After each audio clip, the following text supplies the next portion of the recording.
Kebijakan ekspor satu pintu mulai jadi perbincangan panas di dunia usaha Indonesia dan perlahan berubah menjadi topik yang ramai dibahas di media sosial, forum ekonomi, hingga tongkrongan warung kopi.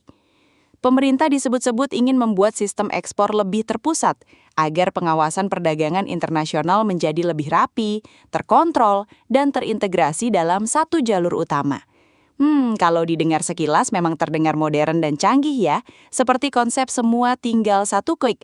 Tapi masyarakat Indonesia tentu sudah hafal, teori kadang indah, prakteknya bisa bikin jidat berkerut.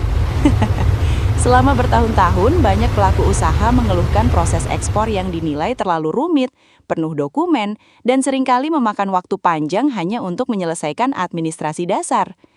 Ada eksportir yang harus bolak-balik mengurus izin, verifikasi, bea cukai, logistik, hingga koordinasi antar instansi yang kadang sinkron, kadang juga seperti sinyal wifi tetangga, muncul hilang.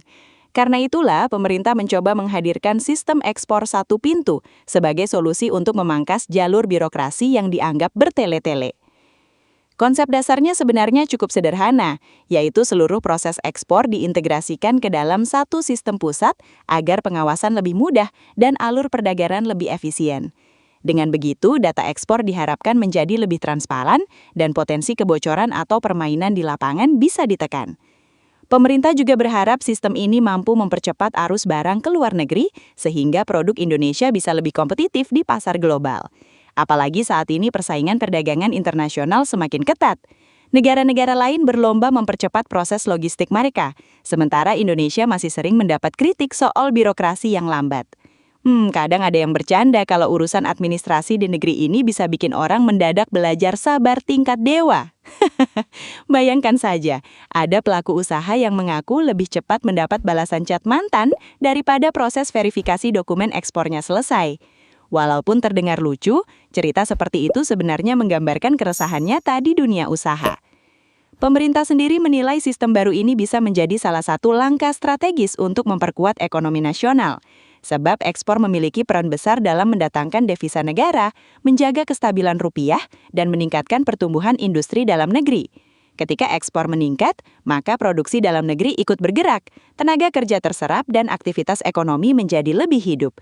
Karena itu, kebijakan ekspor satu pintu dipromosikan sebagai bagian dari transformasi besar ekonomi Indonesia menuju sistem perdagangan yang lebih modern. Bahkan sebagian pengamat menilai langkah ini sebagai sinyal bahwa Indonesia ingin tampil lebih serius di pasar global. Istilahnya seperti upgrade sistem operasi ekonomi nasional lah. Dari yang sebelumnya serba manual dan terpisah-pisah, kini ingin dibuat lebih terkoneksi. Tapi tentu saja masyarakat masih bertanya-tanya, apakah nanti benar-benar lancar atau justru malah error di tengah jalan seperti aplikasi baru habis update. Di sisi lain, muncul juga kekhawatiran dari berbagai kalangan, terutama pelaku usaha kecil dan menengah. Mereka takut sistem yang terlalu terpusat justru membuat akses ekspor menjadi lebih sulit bagi pemain kecil. Ada kekhawatiran bahwa nantinya perusahaan besar akan lebih mudah menyesuaikan diri karena punya modal, koneksi, dan sumber daya yang kuat, sementara UMKM malah kebingungan menghadapi prosedur baru. Kekhawatiran ini cukup ramai dibahas karena selama beberapa tahun terakhir, pemerintah sedang gencar mendorong UMKM go internasional. Produk lokal seperti kopi, kerajinan tangan, makanan ringan hingga fashion mulai menembus pasar luar negeri dan mendapat perhatian besar. Nah, para pelaku usaha kecil ini berharap sistem baru ini benar-benar membantu mereka, bukan malah membuat mereka tersingkir perlahan. Saya pribadi merasa disinilah tantangan terbesarnya. Membuat sistem modern itu penting, tapi memastikan semua lapisan usaha bisa ikut menikmati manfaatnya jauh lebih penting. Karena percuma sistem terlihat keren di atas kertas, kalau pelaku usaha kecil malah pusing sendiri saat mencoba mengaksesnya. Perdebatan soal kebijakan ini pun makin ramai karena masyarakat Indonesia memang punya kebiasaan unik. Setiap ada aturan baru, reaksinya hampir selalu campur aduk antara penasaran, optimis, dan curiga sekaligus. Bisa dibilang netizen Indonesia itu seperti tim investigasi dadakan. Belum resmi berjalan saja sudah muncul berbagai teori dan spekulasi di media sosial. Ada yang mendukung penuh karena berharap ekonomi Indonesia bisa melesat lebih cepat. Ada juga yang takut sistem ini hanya akan menambah jalur birokrasi baru dengan nama yang berbeda. Bahkan beberapa meme mulai bermunculan dengan kalimat seperti, katanya satu pintu, tapi nanti di dalamnya masih ada lorong-lorong baru. Walaupun terdengar sebagai candaan, pemerintah tetap perlu memperhatikan persepsi publik seperti ini, sebab kepercayaan masyarakat menjadi faktor penting dalam keberhasilan kebijakan ekonomi besar ekspor satu pintu. Jika pelaksanaannya transparan, cepat, dan benar-benar mempermudah pelaku usaha, maka sistem ini bisa menjadi titik awal perubahan besar perdagangan Indonesia. Namun jika justru memunculkan hambatan baru, kritik publik tentu akan datang jauh lebih keras. Di kalangan pengusaha sendiri, respons terhadap kebijakan ekspor satu pintu mulai terlihat semakin beragam dan bahkan cenderung terbelah menjadi dua kubu besar. Ada pihak yang sangat optimis karena menganggap sistem ini bisa menjadi solusi dari birokrasi panjang yang selama ini menghambat aktivitas perdagangan internasional Indonesia. Mereka berharap seluruh proses administrasi ekspor nantinya bisa menjadi lebih cepat, lebih praktis, dan tidak lagi memerlukan terlalu banyak koordinasi antar instansi yang kadang bikin pelaku usaha lelah sendiri sebelum barangnya benar-benar dikirim ke luar negeri. Sebagian eksportir bahkan merasa selama ini tantangan terbesar mereka bukan mencari pembeli luar negeri, melainkan menaklukkan proses administrasi di dalam negeri. Bayangkan saja, ada pengusaha yang mengaku semangat menerima order besar dari luar negeri, langsung turun drastis begitu mulai menghitung dokumen, izin, dan proses verifikasi yang harus dilewati. Jadi ketika pemerintah menawarkan konsep satu pintu, tentu banyak yang langsung berharap ini menjadi jalan keluar dari masalah klasik tersebut. Namun di sisi lain, muncul pula rasa khawatir yang tidak kalah besar. Beberapa pelaku usaha takut bahwa sistem yang terlalu terpusat justru bisa membuka ruang dominasi bagi kelompok tertentu saja. Kekhawatiran mengenai monopoli mulai ramai dibicarakan, terutama oleh eksportir kecil dan menengah yang selama ini bertahan dengan kemampuan terbatas. Mereka takut nantinya akses ekspor hanya akan lebih mudah dinikmati perusahaan besar yang punya modal kuat, koneksi luas, dan sumber daya lengkap. Sementara pelaku usaha kecil mungkin akan kesulitan menyesuaikan diri dengan aturan baru yang lebih kompleks secara teknologi maupun administratif. Ini memang jadi dilema klasik dalam setiap modernisasi sistem ekonomi. Tujuannya ingin mempercepat proses, tapi kalau tidak hati-hati, malah bisa membuat pemain kecil tertinggal di belakang. Ada yang bercanda di media sosial, kalau perusahaan besar naik lift ekspor, UMKM jangan sampai masih disuruh naik tangga darurat. Walaupun terdengar lucu, kekhawatiran seperti ini sebenarnya cukup serius. Para pelaku UMKM sendiri menjadi kelompok yang paling banyak menaruh perhatian terhadap kebijakan ini. Selama beberapa tahun terakhir, pemerintah memang sedang gencar mendorong produk lokal masuk pasar internasional. Banyak UMKM Indonesia mulai berhasil menjual kopi, kerajinan tangan, makanan khas daerah, produk fashion, hingga kosmetik ke berbagai negara. Bahkan tidak sedikit pelaku usaha kecil yang memulai ekspor dari rumah sederhana dengan modal nekat dan promosi media sosial. Karena itulah mereka khawatir jika sistem baru nanti justru membutuhkan proses digitalisasi atau persyaratan teknis yang terlalu rumit. Sebab realitanya, tidak semua UMKM memiliki kemampuan teknologi yang sama. Ada yang sudah modern, tapi ada juga yang masih mengandalkan cara manual dan belajar bisnis secara otodidak. Saya pribadi merasa pemerintah harus benar-benar memikirkan transisi ini dengan matang. Jangan sampai slogan mempermudah ekspor justru berubah menjadi membingungkan pelaku usaha kecil. Karena kalau UMKM sampai kesulitan, dampaknya bisa luas sekali terhadap ekonomi daerah dan lapangan pekerjaan. Selain soal akses, isu biaya juga menjadi perhatian besar di kalangan pengusaha. Banyak eksportir bertanya-tanya, apakah sistem satu pintu nanti benar-benar bisa memangkas biaya logistik dan administrasi, atau malah memunculkan biaya baru yang sebelumnya tidak ada? Masyarakat Indonesia memang sudah cukup sensitif kalau mendengar kata sistem baru. Soalnya pengalaman sebelumnya kadang bikin trauma kecil-kecilan. Tujuannya efisiensi, tapi ujung-ujungnya malah muncul biaya tambahan yang bikin dompet ikut berdebat dengan isi rekening. Dalam dunia ekspor, biaya tambahan sekecil apapun bisa sangat berpengaruh terhadap daya saing produk Indonesia di pasar internasional. Jika biaya logistik naik atau proses menjadi lebih lambat, pembeli luar negeri bisa saja beralih ke negara lain yang menawarkan pengiriman lebih cepat dan harga lebih kompetitif. Karena itu, banyak pengusaha meminta pemerintah memastikan bahwa kebijakan ini benar-benar dirancang untuk meningkatkan efisiensi nyata, bukan sekedar perubahan nama sistem. Menariknya lagi, sebagian pengusaha besar justru melihat kebijakan ini sebagai peluang emas untuk memperluas pasar ekspor Indonesia. Mereka percaya jika sistem pengawasan dan administrasi bisa dipusatkan dengan baik, maka Indonesia akan lebih dipercaya oleh pasar global. Data ekspor menjadi lebih jelas, kualitas pengiriman lebih terkontrol, dan koordinasi antar instansi bisa berjalan lebih cepat.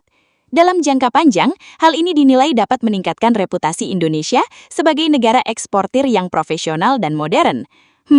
Kalau berhasil, bukan tidak mungkin Indonesia bisa menjadi salah satu pusat perdagangan terbesar di ASEAN. Tapi tentu jalannya tidak mudah, sebab mengubah sistem besar di negara sebesar Indonesia itu ibarat membelokkan kapal raksasa, tidak bisa cepat dan pasti akan ada guncangan di awal. Karena itu, banyak pihak kini memilih menunggu sambil mengamati apakah implementasi kebijakan ini benar-benar sesuai harapan atau justru memunculkan masalah baru yang belum diperkirakan. Kalau dilihat dari sisi ekonomi nasional, kebijakan ekspor satu pintu sebenarnya memiliki potensi yang sangat besar dan bahkan bisa menjadi salah satu perubahan penting dalam arah perdagangan Indonesia beberapa tahun ke depan. Pemerintah ingin menjadikan ekspor sebagai salah satu mesin utama pertumbuhan ekonomi di tengah kondisi global yang penuh ketidakpastian.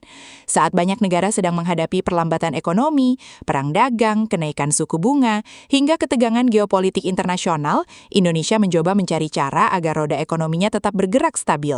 Nah, disinilah sektor ekspor dianggap punya peran sangat penting. Semakin besar nilai ekspor Indonesia, semakin besar pula devisa yang masuk ke negara. Devisa ini nantinya bisa membantu menjaga stabilitas rupiah, memperkuat cadangan keuangan negara, hingga mendukung pembangunan nasional. Kalau dianalogikan, ekspor itu seperti mesin pencetak pemasukan bagi negara. Bedanya, kalau mesin biasa perlu listrik, mesin ekonomi ini perlu kebijakan yang benar-benar jalan di lapangan. Pemerintah tampaknya sadar bahwa selama ini Indonesia sebenarnya punya potensi ekspor yang luar biasa besar, tetapi belum dimaksimalkan sepenuhnya. Indonesia memiliki sumber daya alam melimpah, mulai dari batu bara, nikel, sawit, hasil laut, kopi, rempah-rempah, hingga produk manufaktur yang mulai berkembang pesat. Belum lagi kekuatan pasar domestik dan posisi geografis Indonesia yang strategis di jalur perdagangan dunia. Namun ironisnya, banyak pelaku usaha menganggap proses ekspor Indonesia masih kalah efisien dibanding beberapa negara tetangga. Di beberapa kasus, biaya logistik dalam negeri saja bisa lebih mahal dibanding biaya pengiriman antar negara. Ini kadang bikin geleng-geleng kepala juga sih. Negara kepulauan terbesar, tapi distribusi barangnya kadang seperti ikut lomba halang rintang. Karena itu pemerintah berharap sistem ekspor satu pintu bisa menjadi langkah awal memperbaiki rantai perdagangan nasional agar lebih kompetitif secara global. Selain meningkatkan efisiensi, pemerintah juga ingin memperkuat pengawasan terhadap arus barang yang keluar dari Indonesia. Selama ini masih ada berbagai masalah yang sering muncul dalam sektor ekspor, mulai dari data yang tidak sinkron, praktik ilegal, manipulasi dokumen, hingga dugaan kebocoran penerimaan negara. Dengan sistem yang lebih terpusat, pemerintah berharap seluruh proses bisa dipantau lebih transparan dan real-time. Jadi setiap transaksi ekspor dapat terlacak dengan lebih jelas. Dari sisi negara, tentu ini menguntungkan karena potensi penerimaan bisa lebih maksimal. Namun dari sisi masyarakat, harapannya bukan hanya soal pengawasan, tetapi juga soal kemudahan. Karena masyarakat pasti ingin melihat hasil nyata, bukan sekedar istilah-istilah teknis yang terdengar keren saat konferensi pers. Saya pribadi merasa masyarakat sekarang sudah jauh lebih kritis dibanding dulu. Kalau kebijakan bagus, publik bisa mendukung penuh. Tapi kalau hasilnya tidak terasa, netizen Indonesia juga bisa berubah jadi tim auditor online dalam hitungan menit.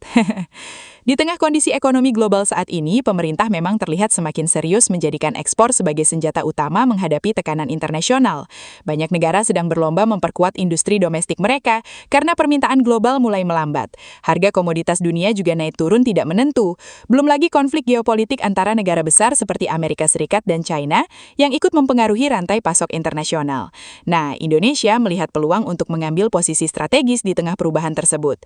Jika sistem ekspor berhasil dibuat lebih cepat dan efisien, maka produk Indonesia bisa lebih mudah masuk pasar internasional dengan harga yang kompetitif. Apalagi dunia mulai melirik sumber daya alam penting seperti nikel yang dimiliki Indonesia dalam jumlah besar. Bisa dibilang Indonesia sekarang sedang berada di persimpangan penting. Mau jadi pemain besar di perdagangan global atau tetap jadi penonton yang sibuk debat di media sosial. Menariknya lagi, kebijakan ekspor satu pintu ini juga erat kaitannya dengan ambisi besar pemerintah dalam mendorong industrialisasi dan hilirisasi. Pemerintah tidak ingin Indonesia terus-menerus hanya dikenal sebagai penjual bahan mentah. Selama puluhan tahun, banyak kekayaan alam Indonesia diekspor dalam bentuk mentah dengan nilai tambah yang kecil. Padahal jika diolah di dalam negeri menjadi produk jadi, nilainya bisa berkali-kali lipat lebih tinggi. Karena itu, pemerintah mulai mendorong pembangunan smelter, pabrik pengolahan, hingga kawasan industri besar agar hasil alam Indonesia bisa diolah sebagai sebelum diekspor. Jika strategi ini berhasil, dampaknya bisa luar biasa besar terhadap ekonomi nasional. Lapangan kerja bertambah, industri lokal berkembang, dan ketergantungan terhadap impor perlahan berkurang. Tapi tentu saja tantangannya juga tidak kecil. Infrastruktur harus kuat, listrik harus stabil, teknologi harus maju, dan kualitas tenaga kerja harus terus meningkat. Kalau tidak siap, nanti niatnya mau jadi negara industri modern, tapi prakteknya malah sibuk memperbaiki sistem yang error terus. Semoga saja Indonesia benar-benar bisa memanfaatkan momentum ini dengan baik, karena peluang seperti sekarang tidak selalu datang dua kali. Menariknya lagi, kebijakan ekspor satu pintu ini juga mulai dikaitkan dengan ambisi besar pemerintah untuk memperkuat hilirisasi industri nasional, sebuah program yang belakangan terus digaungkan sebagai masa depan ekonomi Indonesia. Pemerintah tampaknya mulai ingin mengubah pola lama ekonomi Indonesia yang selama puluhan tahun terlalu bergantung pada ekspor bahan mentah. Selama ini Indonesia dikenal sebagai negara kaya sumber daya alam, tetapi ironisnya keuntungan terbesar seringkali justru dinikmati negara lain yang mengolah bahan tersebut menjadi produk jadi. Ibarat punya kebun durian super luas, tapi yang menikmati untung besar malah orang yang jual es krim duriannya. Karena itulah pemerintah mulai serius mendorong agar komoditas penting Indonesia tidak lagi langsung dijual mentah ke luar negeri, melainkan diolah dulu di dalam negeri agar memiliki nilai tambah yang jauh lebih tinggi sebelum diekspor. Kebijakan hilirisasi ini sebenarnya sudah mulai terlihat beberapa tahun terakhir, terutama pada sektor tambang seperti nikel. Indonesia yang memiliki cadangan nikel besar di dunia mulai membatasi ekspor bahan mentah dan mendorong pembangunan smelter di dalam negeri. Tujuannya jelas, Indonesia tidak mau lagi hanya menjadi penyedia bahan baku murah untuk industri negara lain. Pemerintah ingin Indonesia naik kelas menjadi pemain industri global yang mampu memproduksi barang jadi bernilai tinggi seperti baterai kendaraan listrik, komponen teknologi, hingga produk manufaktur modern lainnya. Nah, sistem ekspor satu pintu ini dianggap bisa menjadi bagian penting dalam strategi besar ini. Dengan pengawasan yang lebih terpusat, pemerintah dapat lebih mudah mengontrol alur distribusi komoditas strategis dan memastikan proses ekspor berjalan sesuai arah kebijakan nasional. Jadi bukan hanya soal mempercepat pengiriman barang, tetapi juga tentang bagaimana negara mengatur kekuatan ekonominya sendiri. Kalau strategi ini berhasil, dampaknya sebenarnya bisa luar biasa besar bagi ekonomi Indonesia. Bayangkan saja, jika sumber daya alam Indonesia benar-benar diolah maksimal di dalam negeri, maka efek berantainya akan sangat panjang. Pabrik-pabrik baru bisa bermunculan, kawasan industri berkembang, kebutuhan tenaga kerja meningkat, hingga ekonomi daerah ikut bergerak lebih cepat. Daerah yang selama ini hanya menjadi tempat pengambilan bahan mentah bisa berubah menjadi pusat industri baru. Jadi bukan cuma truk pengangkut hasil tambang yang lewat, tapi juga peluang kerja, usaha kuliner, kontrakan pekerja, sampai warung kopi yang mendadak ramai tiap malam. Karena dalam teori ekonomi, inilah yang disebut efek multiplier, yaitu ketika satu sektor berkembang lalu ikut menggerakkan banyak sektor lain di sekitarnya. Namun tentu saja jalannya tidak semudah presentasi di layar seminar ekonomi. Tantangan terbesar dari hilirisasi adalah kesiapan infrastruktur dan kualitas sumber daya manusia Indonesia sendiri. Membangun industri besar membutuhkan listrik yang stabil, pelabuhan yang memadai, jalan distribusi yang baik hingga teknologi yang tidak murah. Belum lagi kebutuhan tenaga kerja terampil yang benar-benar siap menghadapi industri modern. Saya pribadi merasa ini salah satu ujian terbesar Indonesia saat ini. Karena membangun pabrik mungkin bisa dilakukan dalam beberapa tahun, tapi membangun SDM berkualitas itu proses panjang. Kalau tidak siap, nanti yang bekerja di industri modern justru tenaga ahli asing semua, sementara masyarakat lokal hanya jadi penonton di tanah sendiri. Jangan sampai Indonesia punya tambang, punya pabrik, tapi rakyatnya cuma kebagian nonton drone proyek lewat TikTok. Karena selain itu, kebijakan ini juga menimbulkan perdebatan soal keseimbangan antara kepentingan negara dan kepentingan pelaku usaha. Beberapa pengusaha mendukung penuh hilirisasi karena dianggap bisa meningkatkan nilai ekonomi nasional dalam jangka panjang. Tapi ada juga yang menganggap kebijakan terlalu ketat justru bisa membuat ekspor Indonesia kehilangan fleksibilitas. Sebab pasar global bergerak sangat cepat. Jika proses pengolahan dalam negeri belum siap sepenuhnya, sementara ekspor bahan mentah dibatasi terlalu keras, maka ada resiko penurunan pendapatan dalam jangka pendek. Ini yang membuat sebagian ekonom meminta pemerintah menjalankan strategi secara bertahap dan realistis. Dalam dunia bisnis kadang terlalu cepat juga bisa bikin oleng. Ibarat baru belajar naik motor gede langsung ngebut di jalan tol. Jadi pemerintah harus pintar menjaga keseimbangan antara ambisi besar dan kesiapan nyata di lapangan. Menariknya lagi, dunia internasional juga mulai memperhatikan langkah Indonesia ini. Negara-negara besar sebenarnya cukup berkepentingan terhadap sumber daya alam Indonesia, terutama untuk kebutuhan industri masa depan seperti kendaraan listrik dan energi hijau. Karena itu, ketika Indonesia mulai mengetatkan ekspor bahan mentah dan memperkuat kontrol perdagangan, reaksi global pun bermunculan. Ada yang melihat Indonesia semakin percaya diri sebagai kekuatan ekonomi baru, tapi ada juga pihak luar yang merasa kepentingannya terganggu. Dalam beberapa kasus bahkan muncul gugatan perdagangan internasional terkait kebijakan ekspor Indonesia. Namun pemerintah tampaknya tetap ingin melanjutkan strategi ini karena percaya dalam jangka panjang Indonesia harus lebih berani mengendalikan kekayaan alamnya sendiri. Saya pribadi melihat langkah ini memang penuh resiko, tapi juga penuh peluang besar. Karena kalau Indonesia terus hanya menjual bahan mentah murah, maka sampai kapanpun nilai tambah terbesar akan dinikmati negara lain. Di tengah semua perdebatan itu, masyarakat biasa sebenarnya punya harapan yang cukup sederhana. Apakah kebijakan sebesar ini nantinya benar-benar membuat kehidupan ekonomi lebih baik? Karena pada akhirnya masyarakat tidak terlalu peduli istilah teknis seperti hilirisasi, transformasi industri, atau integrasi ekspor kalau dampaknya tidak terasa di kehidupan sehari-hari. Yang ingin dilihat rakyat adalah harga stabil, lapangan kerja bertambah, usaha kecil berkembang, dan ekonomi terasa bergerak lebih baik. Rakyat itu sederhana sebenarnya. Kalau penghasilan naik dan kebutuhan pokok aman, suasana hati juga ikut adem. Jadi keberhasilan ekspor satu pintu dan hilirisasi nantinya bukan hanya diukur dari angka statistik atau laporan ekonomi, tetapi juga dari seberapa besar perubahan nyata yang bisa dirasakan langsung oleh masyarakat Indonesia. Ke depan, kebijakan ekspor satu pintu kemungkinan besar masih akan terus menuai pro dan kontra, karena dampaknya memang sangat luas dan menyentuh banyak kepentingan sekaligus. Di satu sisi, pemerintah melihat kebijakan ini sebagai langkah strategis untuk memperkuat posisi Indonesia dalam perdagangan global. Namun di sisi lain, masyarakat dan pelaku usaha masih menunggu bukti nyata.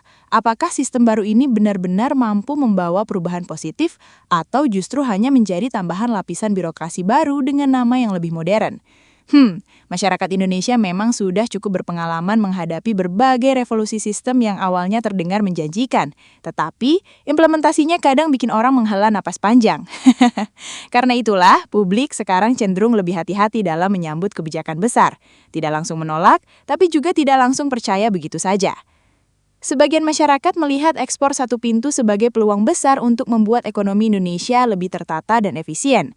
Mereka berharap sistem baru ini bisa memangkas jalur administrasi yang selama ini dianggap terlalu panjang dan melelahkan. Jika proses ekspor benar-benar menjadi lebih cepat, biaya logistik turun dan pengawasan lebih transparan, maka produk Indonesia bisa semakin kompetitif di pasar dunia. Dampaknya tentu tidak hanya dirasakan perusahaan besar, tetapi juga bisa membuka peluang lebih luas bagi UMKM dan pelaku usaha daerah. Bayangkan, jika produk-produk lokal dari berbagai pelosok Indonesia bisa lebih mudah masuk pasar internasional. Kopi dari daerah terpencil, kerajinan tangan tradisional, hasil laut, makanan khas hingga produk kreatif anak muda Indonesia bisa punya akses pasar yang jauh lebih besar. Keren juga kalau nanti produk lokal Indonesia makin mendunia, bukan? Cuma viral di TikTok doang. Harapan seperti inilah yang membuat sebagian masyarakat masih optimis terhadap arah kebijakan pemerintah. Namun, di balik optimisme tersebut, kekhawatiran publik juga tidak kalah besar. Banyak orang takut kebijakan yang terlalu terpusat justru membuat sistem menjadi lebih kaku dan rawan dimanfaatkan kelompok tertentu. Apalagi di Indonesia, isu monopoli dan permainan bisnis besar selalu sensitif. Masyarakat khawatir kalau nantinya akses ekspor lebih mudah dikuasai pemain besar, sementara usaha kecil makin kesulitan bersaing. Kekhawatiran ini semakin kuat karena realitas ekonomi Indonesia memang masih memiliki kesenjangan cukup besar antara perusahaan besar dan UMKM. Saya pribadi merasa pemerintah harus sangat berhati-hati dalam menjaga kepercayaan publik soal ini. Karena sekali masyarakat merasa sistem hanya menguntungkan kelompok tertentu, kritik bisa langsung meledak di mana-mana. Di era media sosial sekarang, satu kebijakan bisa langsung jadi bahan debat nasional hanya dalam beberapa jam.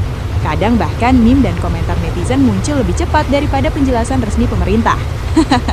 Media sosial sendiri kemungkinan akan menjadi arena utama perdebatan soal ekspor satu pintu ke depan. Setiap perubahan kecil dalam implementasi kebijakan bisa langsung viral dan memicu berbagai opini publik. Kalau ada antrian panjang di pelabuhan, langsung ramai.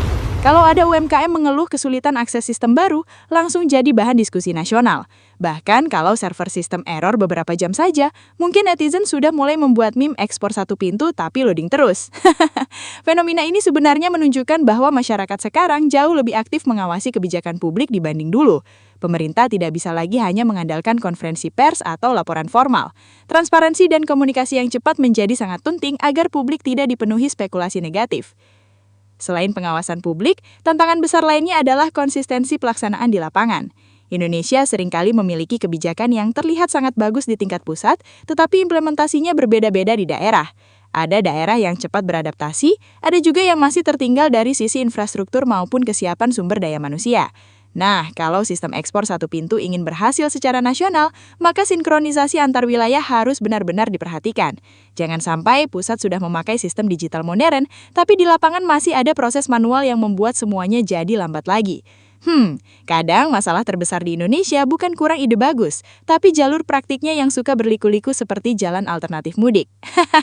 Karena itulah, pemerintah harus memastikan pelatihan, pendampingan, dan infrastruktur pendukung berjalan merata agar semua pihak bisa mengikuti perubahan sistem dengan baik.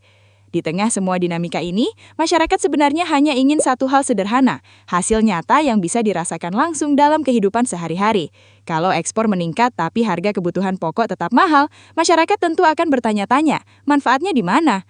Kalau investasi masuk besar-besaran tapi lapangan kerja tidak bertambah, publik juga bisa menjadi skeptis. Pada akhirnya, keberhasilan kebijakan ekonomi tidak hanya diukur dari angka pertumbuhan atau laporan statistik, tetapi dari dampaknya terhadap kehidupan rakyat biasa.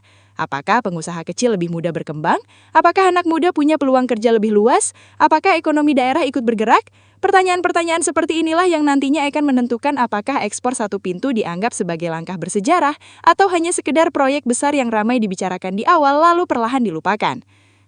Saya pribadi melihat kebijakan ini seperti pertaruhan besar Indonesia untuk naik level dalam ekonomi global. Peluangnya sangat besar, tetapi resikonya juga tidak kecil.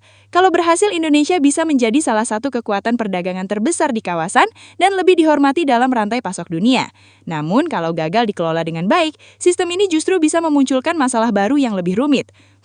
Ibarat upgrade besar aplikasi di ponsel, kalau sukses semuanya jadi lebih cepat dan nyaman. Tapi kalau gagal malah bikin HP nge-lag terus. Karena itulah, semua pihak kini tampaknya sedang menunggu satu hal penting. Bukan lagi sekedar janji atau konsep besar, tetapi bukti nyata bahwa kebijakan ekspor satu pintu benar-benar mampu membawa perubahan positif bagi ekonomi Indonesia secara keseluruhan.